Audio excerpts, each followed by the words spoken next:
فرمایا بڑے گہرے دوست بھی قیامت والے دن دشمن بن جائیں گے سوائے ان کے جو پرہیزگار ہوں گے۔ پرہیزگار لوگوں کی دوستیاں قیامت والے دن بھی قائم رہیں گی، باقی جو گہرے ترین دوست ہوں گے وہ قیامت والے دن دشمن بن جائیں گے۔ الا المتقین، سوائے پرہیزگاروں کے۔ دنیا میں آپ کو کوئی شخص ایسا نہیں ملے گا جس کا کوئی دوست نہ ہو، اور وہ لوگ بھی بڑی کثرت سے ملیں گے جو دوستوں کا شکوہ بہت کرتے ہیں۔ دوستیاں لگانا، دوست بنانا، تعلقات استوار کرنا یہ منع نہیں، شرط یہ ہے کہ دوستی اللہ تعالیٰ کی رضا کے لیے لگائی جائے۔ ہمارے ہاں جتنی تیزی کے ساتھ دوستیاں لگتی ہیں اس سے زیادہ تیزی کے ساتھ دوستیاں ٹوٹ جاتی ہیں۔ اس کی سب سے بنیادی اور اہم وجہ یہ ہوتی ہے کہ ہمارے ہاں دوستیوں کا جو معیار ہوتا ہے وہ دنیاوی لالچ ہوتا ہے۔ ہم اپنے مخصوص مفادات کی خاطر دوستی لگاتے ہیں، اور جب تک ہمارا وہ مفاد پورا ہوتا ہے تب تک تو ہم اس دوستی کو قائم رکھتے ہیں، اور جہاں ہم محسوس کرتے ہیں کہ اب یہ مفاد پورا نہیں ہو رہا وہاں ہم شکوہ، شکایتیں، اعتراضات شروع کر دیتے ہیں، اور اس کا نتیجہ یہ نکلتا ہے کہ بڑی محبت سے شروع ہونے والی دوستی بھی بڑی تیزی سے ٹوٹ جاتی۔ تو میرے بھائیوں یاد رکھیے گا کہ دوستی اور تعلق قائم رکھنے کے لیے سب سے اہم اور سب سے بنیادی ضرورت یہ ہے کہ دوستی محض اللہ کی رضا کے لیے لگائی جائے۔ اللہ کے پیارے حبیب صلی اللہ تعالی علیہ وسلم بیان فرماتے ہیں، حضور فرماتے ہیں قیامت والے دن اللہ کی بارگاہ سے یہ اعلان ہوگا کہ کہاں ہیں وہ لوگ جو میری رضا کے لیے آپس میں محبت کیا کرتے تھے۔ رب فرمائے گا جب آج میرے عرش کے سائے کے علاوہ کوئی سایہ نہیں ہے تو میں انہیں اپنے عرش کا سایہ عطا کروں گا، کیونکہ وہ میری رضا کے لیے آپس میں دوستی کرتے، میری رضا کے لیے انہوں نے آپس میں محبت کی۔ تو دوستی کا سب سے پہلے تو یہ سٹیٹس بنائیں کہ اس کے اندر محض اللہ کی مرضی، اللہ کی رضا کے لیے ایک دوسرے سے پیار، منفعت نہ ہو اس کے اندر، کوئی بھی دنیاوی لالچ کوئی بھی نہ ہو، ہرس نہ ہو، ہوس نہ ہو، طمع نہ ہو، ذاتی مفادات نہ ہو۔ جب ان سے بالاتر ہو کر لوگ دوستیاں لگاتے ہیں تو وہ دوستیاں قائم رہتی ہیں۔ اللہ کے پیارے محبوب صلی اللہ تعالی علیہ وسلم نے فرمایا قیامت والے دن کچھ لوگ ایسے ہوں گے جن پر انبیاء اور اولیاء رشک کریں گے، ان کے چہرے 14ویں رات کی طرح چمک رہے ہوں گے، انہیں نور کے ممبروں پہ بٹھایا جائے گا۔ یا رسول اللہ اتنی فضیلت ان لوگوں کو حاصل ہے، یہ کون لوگ ہیں؟ تو حضور فرماتے ہیں یہ وہ لوگ تھے جو جس سے بھی دوستی لگاتے تھے، پیار کرتے تھے، محض اللہ کی رضا کے لیے کرتے۔ تو اللہ تعالیٰ صبح قیامت انہیں اعزازات سے نوازے گا، شرف سے نوازے گا، فضیلت سے نوازے گا۔ دوسری بات یہ ہے کہ دوستی کب قائم رہتی ہے؟ دوستی تب قائم رہتی ہے جب ہم نہ دوستوں سے زیادہ امیدیں نہ لگائیں، انسانوں کو انسان ہی سمجھیں، ان سے بہت لمبی اور وسیع امیدیں لگا لینا اور بڑے وسیع مطالبات کرنا اور بڑی لمبی چوڑے تقاضے دوستوں سے کرنا۔ میں اکثر دوستوں کی خدمت میں یہ گزارش کیا کرتا ہوں کہ اپنے دوستوں سے کوئی مطالبہ کر کے انہیں آزمائش میں نہ ڈالو۔ تم نے اپنے ہی دوست کو لا کر پل صراط پہ کھڑا کر دیا ہے، بیچارہ اس طرف جائے کہ اس طرف جائے۔ ان سے کوئی ایسا مطالبہ کرنا جو ان کی پہنچ سے باہر ہو، ان کی حیثیت سے بڑھ کر ہو، ان کی طاقت سے زیادہ ہو، تو اس کا مطلب یہ ہے کہ آپ نے اپنی دوستی کو خود آزمائش میں ڈال دیا ہے۔ آپ اتنے لمبے چوڑے تقاضے نہ کریں، آپ محدود سا لوگوں کے ساتھ تعلق بنائیں، وہ جی میں اس کے اتنا کام آیا ہوں تو اب اس کو اس سے ڈبل آنا چاہیے، تو آپ نے دوستی کی نہیں، آپ نے تو تجارت کی۔ اگر آپ کی محبت ہوتی تو پھر تو آپ کا انداز اور ہوتا، جب تیرا حکم ملا ترک محبت کر دی، دل مگر اس قدر تڑپا کہ قیامت کر دی۔ تو یاد رکھیے گا کہ آپ حکم جب آ گیا، جب آپ محسوس کریں تو اس وقت پھر آپ اس چیز کو سمجھ جائیں۔ تو دوستیوں کو کبھی بھی آپ کٹہرے میں کھڑا نہ کریں، تعلقات کو کبھی بھی آزمائش کی بھیٹ نہ چڑھائیں، اس طرح کا ماحول نہ بنائیں جس میں آزمائش پیدا ہو، جس میں تکلیف بڑھ جائے، جس میں کرب کا احساس سامنے والے کو ستائے۔ کوشش کریں گنجائش رہے ماحول کے اندر، آسانی رہے، وسعت رہے۔ تیسری بات یہ ہے کہ اگر آپ محسوس کرتے ہیں کہ دوستی کو چلانا ہے تو پھر صرف اسی چیز کو نہ یاد رکھیں جو چیز آپ کو آج میسر آ رہی ہے اور آج آپ کو انکار ہو رہا ہے۔ اس سے پہلے جو دوستوں نے بڑی وفائیں کی ہیں وہ بھی تو یاد رکھے نا۔ ہمارا یہ ماحول ہوتا ہے کسی بندے نے 99 دفعہ نیکی کی ہے، ایک دفعہ انکار کیا ہے، تو ہمیں ایک دفعہ کا انکار تو یاد رہتا ہے لیکن 99 نیکیاں یاد نہیں رہتی۔ یہ بہت بڑی زیادتی ہے۔ آپ کو اگر اتنی لمبی چوڑی اس کی نیکیاں فراموش کرنے میں 1 منٹ نہیں لگا تو پھر آپ نے دوستی کس مقصد کے لیے لگائی تھی؟ آپ اس کو سمجھیں، اس کو آپ محسوس کریں۔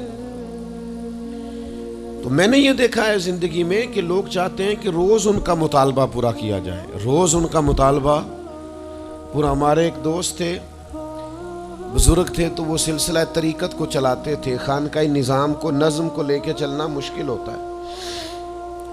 تو ان کے ایک مرید نے شکوہ کیا، اس نے کہا کہ حضرت پہلے آپ بڑا وقت دیتے تھے، اب آپ ٹائم نہیں دیتے۔ تو فرمانے لگے پہلے میرے بچے 1-2 تھے، اب درجنوں میں ہو گئے، اب وقت بٹ کے ملے گا نا۔ والد پہلے ایک پر توجہ دیتا ہے، بچے 4 ہو جائیں تو ٹائم تقسیم، بات کی سمجھ آ رہی ہے؟ تو وقت تقسیم ہو کے ملے گا نا جب بچے بڑھ جاتے ہیں۔ اور فرمانے لگے ابھی تو میرے سمجھ لو 10-15 بچے ہیں، تو جب پوتے نواسے نواسیاں ہو گئے تو یہ اور زیادہ بڑھ جائے گا، پھر اس میں اور زیادہ تقسیم کار ہو جائے گی، تو پھر اس طرح کر کے ماحول میں تقسیم ہو جاتی، اور یہ ہوتا ہے۔ یہ ایک صورت ہے، آپ دیکھیے نا، کبھی ایسا بھی ٹائم تھا حجر اسود پر کہ اس کو ہاتھ لگا کے آپ چوم لیتے تھے، اور ڈھیروں وقت صحابہ اس پر چہرے رکھ کے رویا کرتے تھے۔ پھر ایسا وقت آیا کہ چھڑی لگا لو بھائی، چھڑی لگا کے پیچھے ہٹ جاؤ، اور اب ایسا ٹائم ہے کہ آپ دور سے استلام کر لیں۔ اب اگر آپ کہیں کہ مسلمان دیکھو جی حجر اسود کو تو ہاتھ لگانے کا موقع ہی نہیں مل رہا، تو بھئی نبی پاک نے تو فرمایا میں قیامت والے دن کثرت امت پر فخر کروں گا کہ میری امت زیادہ ہے۔ تو یہ تو تعداد کا بڑھنا، یہ تو کثرت کا ہونا، یہ تو باعث ناز اس کو سرکار نے کہا۔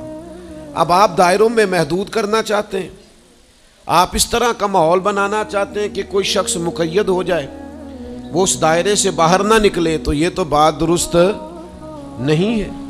تو کوشش کرنے کا مقام یہ ہے کہ آپ دوسروں کے لیے بھی گنجائش پیدا کریں، دوسروں کے لیے بھی آسانی کرنے کی کوشش کریں، پھر تعلق برقرار۔ اور پھر آپ پچھلی نیکیاں بھی تھوڑی یاد رکھیں کہ اس سے پہلے اس نے بڑی نیکی کی، بڑی محبت کی، تو پچھلی نیکیاں بھی دوستوں کی یاد رکھیں۔ صحیح بخاری سے ایک حوالہ عرض کرتا ہوں، نبی پاک صلی اللہ تعالی علیہ وسلم کا نا ایک راز لیک ہو گیا۔ حضور مکہ مکرمہ پر حملہ کرنا چاہتے تھے، تو ایک خط لکھ کے دیا گیا ایک عورت کو کہ جا کے پہلے سے آگاہ کر دو مکے والوں کو کہ تم پر حملہ ہونے والا ہے۔ اس عورت نے وہ خط اپنے بالوں میں چھپایا اور وہ نکل گئی۔ اللہ تعالیٰ نے محبوب پاک کو اطلاع دی، حضور علیہ الصلوۃ والسلام نے حضرت مولا علی کو 2 صحابہ کے ساتھ بھیجا، فرمایا مقام خاک پر تمہیں ایک بی بی ملے گی، اس کے پاس سے خط ہے جو کفار کی طرف جا رہا ہے، اسے گرفتار کرو، وہ خط لے لو اور واپس آ جاؤ۔ حضرت مولا علی شیر خدا رضی اللہ تعالیٰ عنہ وہاں پہنچ گئے، اس خاتون کو گرفتار کر لیا، اس کو کہا وہ خط دے، وہ کہنے لگی میرے پاس تو نہیں ہے، کوئی خط نہیں۔ تو حضرت علی فرمانے لگے چونکہ میرے نبی نے کہا ہے تو خط تیرے پاس ہی ہے۔ ساڈے نبی دی زبان ساڈے واسطے قرآن، وہ زبان جس کو سب کن کی کنجی کہیں، اس کی نافذ حکومت پہ لاکھوں خط تیرے پاس ہے. آپ نے تلوار نکال لی, فرمایا نکالتی ہے کہ نہیں؟ اس نے بال کھولے, خط نکال دیا. وہ خط جب کھولا تو خط لکھا تھا حضرت حاتم بن نبی بلتا رضی اللہ تعالیٰ, بدری صحابی. وہ خط لے کے آ گئے, نبی پاک کی بارگاہ میں پیش کیا. حضور نے خط کھولا, حضرت عمر کہنے لگے مجھے اجازت دے میں اس کی گردن کاٹوں, اس نے ہمارا راز فاش کیا ہے. کتنی بڑی بات ہے. قرآن مجید کی سورہ ممتحنہ اس وقت نازل ہوئی تھی جب یہ واقعہ ہوا تھا. اللہ کے حبیب علیہ السلام نے فرمایا عمر ٹھہر جا, اتنی جلدی نہ کر, اس بندے کی وفات تو دیکھ, یہ بدر میں بھی تلوار لے کے ہمارے ساتھ گیا تھا, بدری صحابی ہے. اس کی وہ بات یاد رکھ کہ بدر کے مقام پر جب کہ بڑا مشکل تھا کافروں کے سامنے کھڑا ہونا, ان کی 1000 تعداد تھی اور مسلمان بڑی عددی طور پر اس کثرت کا شکار نہیں تھے, صرف 313 تھے. اس موقع پر ان کے ساتھ کھڑا ہونا کوئی آسان نہیں تھا, لیکن یہ پھر بھی ہمارے ساتھ گئے تھے. تو حضرت عمر رضی اللہ تعالیٰ عنہ جب چپ کر گئے تو اللہ نے قرآن نازل کیا, کہا اے ایمان والوں یہودیوں اور عیسائیوں کو اپنا دوست نہ بتاؤ. تو حضور فرمانے لگے دیکھ لو عمر, اللہ نے اسے مومن کہہ کے پکارا ہے, اللہ نے بھی اسے. اب نبی کریم نے فرمایا بتاؤ یہ تم نے کیا کیا؟ تو عرض کی یا رسول اللہ صلی اللہ علیہ وسلم آپ میرا ظاہر باطن جانتے ہیں. جتنے بھی یہاں سے لوگ ہجرت کر کے مکے سے آئے ہیں نا, ان کا کوئی نہ کوئی رشتہ دار مکے میں ہے جو ان کے رشتہ داروں کا, بال بچوں کا, گھر والوں کا دھیان رکھتا. میرا وہاں کوئی بھی نہیں, اور مجھے پتا تھا آپ نے حملے کا ارادہ کر لیا ہے تو انشاءاللہ کامیابی اللہ نے مسلمانوں کو ہی دینی ہے, وہ کر کچھ نہیں سکتے. میں ان پر ایک احسان کرنا چاہتا تھا تاکہ وہ میرے بچوں کا اور میرے پیچھے گھر والوں کا تھوڑا خیال رکھیں, اتنی سی میری خواہش تھی. میرے نبی کریم نے ان کا عذر قبول کر لیا. فرمایا ٹھیک ہے, آپ جو کہہ رہے ہیں بات ایسے ہی ہے, آپ کو اسلام کو نقصان نہیں پہنچانا چاہتے, آپ یہ چاہتے تھے کہ کوئی ایک نیکی ان پہ کر دی جائے تاکہ وہ آپ کے. تو اتنی بڑی بظاہر بات تھی لیکن حضور نے قبول کر لی. معنی کیا ہے کہ دوستوں کی پچھلی نیکیاں بھی یاد رکھنی چاہیے, ان کی پچھلی بھی خوبیوں اور پچھلے بھی معاملات کو تھوڑا یاد رکھنا چاہیے. ہم کیا کرتے ہیں, ہم کہتے ہیں جی اب وہ یہ نہیں کر رہا, بھئی تب کر رہا تھا نا تو تب کی یاد کر لو, تب کی یاد رکھ لو, اس وقت کی آپ خیال کر لیں. ہم کیا کرتے ہیں, ہم 99 دفعہ کسی نے نیکی کی ہے تو ہم کہتے ہیں 100/100 چاہیے, آج بھی یہ کرے گا تو پھر تو قابل قبول ہے. تو اس سے کیا ہوتا ہے, اس سے تکلف پیدا ہوتا ہے. ایک آدمی روز کیسے نیکی کر سکتا ہے؟ چوتھی بات یہ ہے, اگر ہم چاہتے ہیں دوستیاں نبھیں تو اسلام کا ایک حسن ہے کہ اسلام دین اعتدال ہے. اسلام کہتا ہے چلو ہی ذرا معتدل ہو کے, پہلے ہی ذرا تھوڑا سا احتیاط سے چلو. ہم جب کسی بندے کے اوپر فدا ہوتے ہیں تو پھر پورے ہی فدا ہوتے ہیں, پھر تو جناب یہ بھی تیرا ہے, یہ بھی تیرا ہے, یہ بھی تیرا ہے. اور پھر جب بعد میں لڑائی ہوتی ہے تو چائے کی پیالیوں کا بھی حساب کرتے ہیں کہ وہ جو وہاں جاتے ہوئے چائے پی تھی نا, اس کے پیسے بھی میں نے دیے تھے, لہذا وہ بھی میرے بنتے ہیں, واپس کر. کورے ورک کتاب نہیں ہوندے, پتھر دل گلاب نہیں ہوندے, اور سجنا پہلوں ہی سوچ کے لائیں پھر یاراں نال حساب نہیں ہوندے. آپ سوچ سمجھ کے دوستی لگائیں, تعلقات کو سوچ سمجھ کے لے کے آگے چلیں. نبی پاک صلی اللہ علیہ وسلم نے فرمایا وقفے سے ملا کرو محبت بڑھتی ہے, تھوڑا نا وقفے سے ملا کرو, اس سے محبت بڑھے گی. یہ جو بہت وارفتگی ہے نا, بہت وارفتگی ہے, بہت جوش ہے, تو اس کا نتیجہ یہ نکلتا ہے کہ جتنی زور سے گیند دیوار سے لگتی ہے پھر اتنی زور سے ہی گیند واپس آتی ہے, اس کے نتائج ٹھیک نہیں نکلتے. تو عرض یہ کرنا چاہتا ہوں کہ اعتدال میں رہیں, معتدل رہیں, آپ اس حد سے تجاوز ہی نہ کریں. میرے پاس یہاں ایک دوست آئے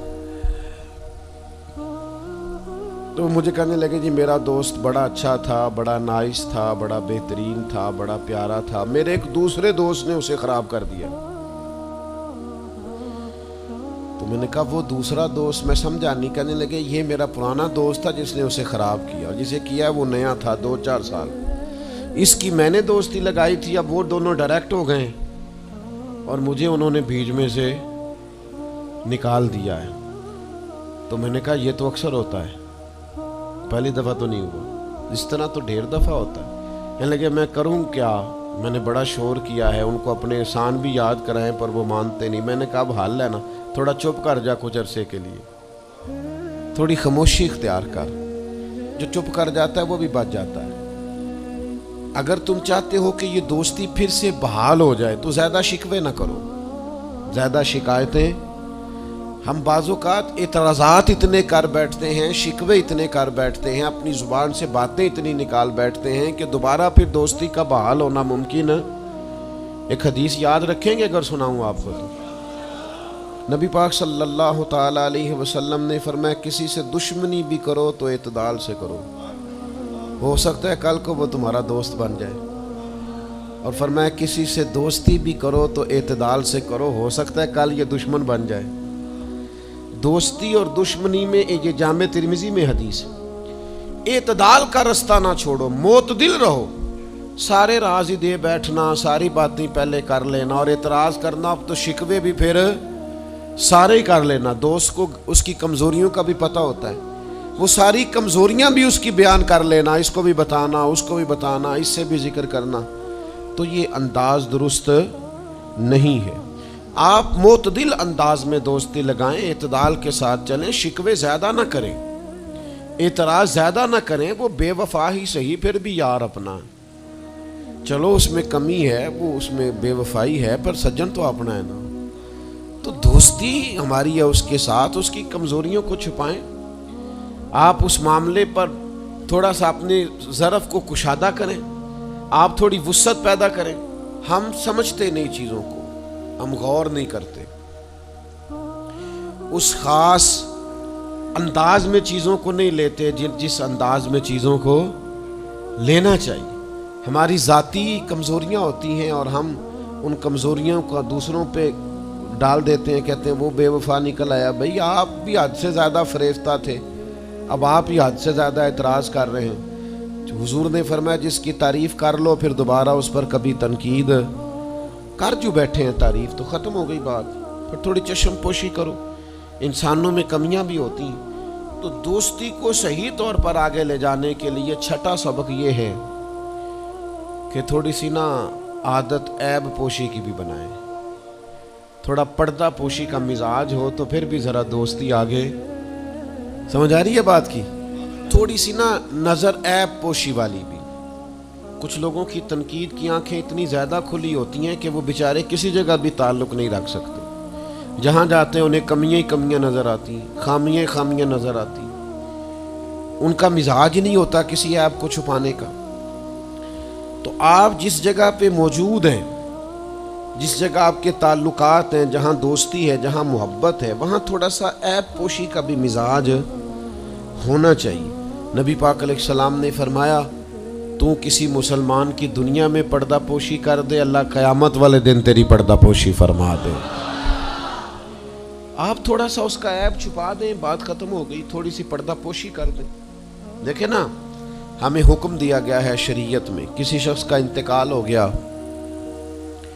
اب کچھ لوگ اس کے غسل میں شریک ہیں, تو ان کو حکم یہ ہے کہ اگر تم نے کوئی اچھی بات دیکھی نا, خوبی دیکھی, چہرہ کھل گیا ہے, جسم تر و تازہ ہے, تو یہ سب کو بتاؤ.